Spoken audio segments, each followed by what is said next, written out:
Сәлем оқырман. Мөлдір мен Айсұлтанның таныстығы тоқтаған болатын. Өкінішті әрине, бірақ басынан білінген еді, екеуі сырт көзден үйлесімді болса да. Мөлдір бәрібір де лидер көрінетін сол ара қатынаста. Осымен келіссеңіз, әлде ол ойға қосылмасаңыз пікіріңізді жаза кетіңіз. Эфирді көрген боларсыздар, қалай бәрі біткенін. Айсұлтан жылап тұрып анасынан кешірім сұраған болатын.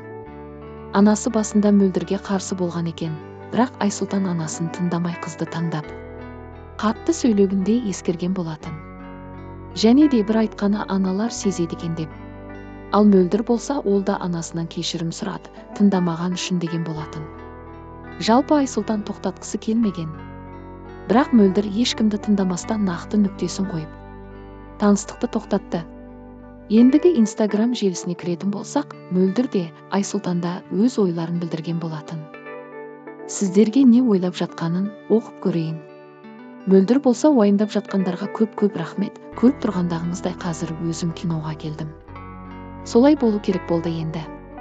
Түсінбей жатқандар да бар екен, өмір. Не айтайын басқа, менде бәрі жақсы. Және де Мөлдірге болса желіде бір сұрақ жүзінде келген екен. Неге мүмкінді бермедіңіз, күшті жарасатын едіңіздер Айсұлтанмен? Деп.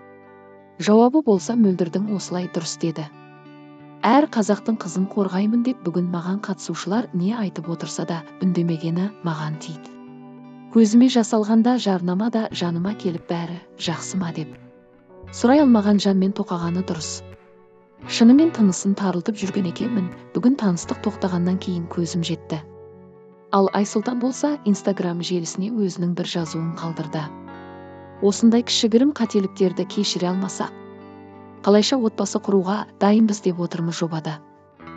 Бұл сурет арамыздағы ең соңғысы болсын, ұнаттық бір-бірімізді, бірақ тәкаппарлық жеңді. Қолдап келгендеріңізге көп рахмет. Қатты даттап, жаман жазбай, қарғыстамай тату тәтті өмір сүрейік деді Айсұлтан. Және де Мөлдір Инста желісінде эфирге. Мен бүгін басым жетті, жігіттің әдемілігіне қарамау керек. Кешірім сұраса қайта қосылмаймын. Көзім жетті, біз жас жағынан да келмейді екенбіз. Және де мамамның айтқанын істеу керек ет деген адамды не істеймін, кім ондайды дұрыс қабылдайды. Айсұлтанның жылағаны туралы еркек адамда жылайды, мен оны түсінемін. Бірақ эфирде жылағанды мен түсінбеймін. Мені тәкаппар десеңіз де, солай әлсіздікті көрсетпеу керек деп ойламын. Және де бізді қоспаңыздар, енді бәрібір де қосылмаймыз деді.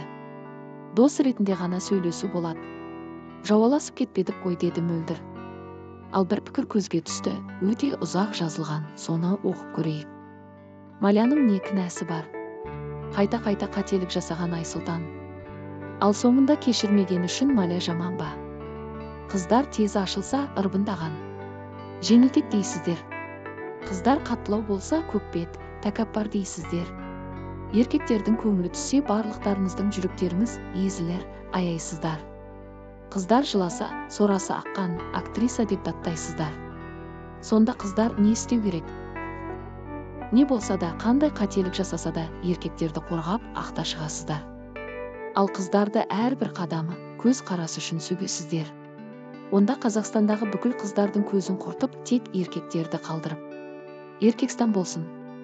Дұрыс істеді Мөлдір, саған ақыл тоқтатқан, өзіңден үлкен ер азамат керек. Мұнандай өз түріне сеніп қалған, санасы жас өспірімдік шашта қалып қалған. Жұмыс істемей, дардай боп, өзінің мамасы мен қарындасы асырағанымен мақтанатын топасты не істейсің? Деді бір оқырман, сіздің ойыңыз қалай?